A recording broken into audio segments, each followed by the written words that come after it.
Alors, nous allons aujourd'hui aborder la rotation. Première chose à étudier au niveau des rotations, son élément caractéristique. Je dis son élément, mais je devrais dire ses éléments parce qu'il y en a plusieurs. Il y a le centre de la rotation, c'est-à-dire le point autour duquel on va tourner, un angle orienté. Alors, un angle, c'est pour connaître son amplitude, donc de savoir de combien on tourne. Et orienté, c'est savoir si on va se tourner dans le sens des aiguilles d'une montre ou dans le sens contraire des aiguilles d'une montre. On dira que le sens des aiguilles d'une montre est le sens négatif et le sens contraire des aiguilles d'une montre est le sens positif. Ça, on en avait déjà parlé lors de l'introduction du chapitre.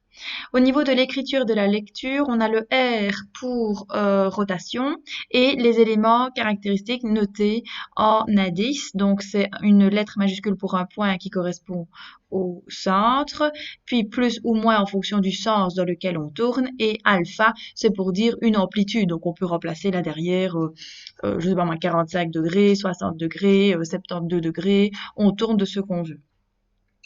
Au niveau de la lecture de cette expression-là, c'est comme pour les trois autres transformations du plan. Vous devez comprendre quand c'est moi qui lis, mais vous pouvez choisir une méthode que vous préférez quand c'est vous qui devez traduire cette expression. Euh, Au niveau de la définition, voilà, je vais par exemple faire tourner le point A autour du centre O. Donc je vais remettre l'élément caractéristique en fluo. Le A va tourner autour du O dans un sens donné, selon une amplitude donnée. Et évidemment, le point A, quand il tourne, il ne va pas atterrir là plus loin. Il doit bien respecter une distance. Donc la petite mesure qu'on sélectionne ici, qui sépare le point O du point A, est évidemment bien reporté au niveau du A' et du O. Alors, au niveau de la notation mathématique, c'est comme pour les autres transformations du plan. Je pense qu'il n'est pas nécessaire de s'attarder là-dessus, surtout que ça a tendance à vous perturber. Pour les points fixes, seul le centre de rotation est fixe. Par contre, si vous avez une rotation de 0 degré ou de 360 degrés, ça veut dire que vous allez effectuer un tour complet ou aucun tour du tout.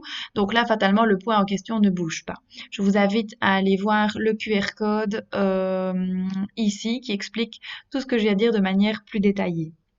Alors, au niveau de la construction de l'image d'un point par une rotation, je vous l'avais dit en classe, je prends la responsabilité de l'enlever, tout simplement parce que je vous affirme qu'il n'y aura pas d'exercice de construction dans le CEAD.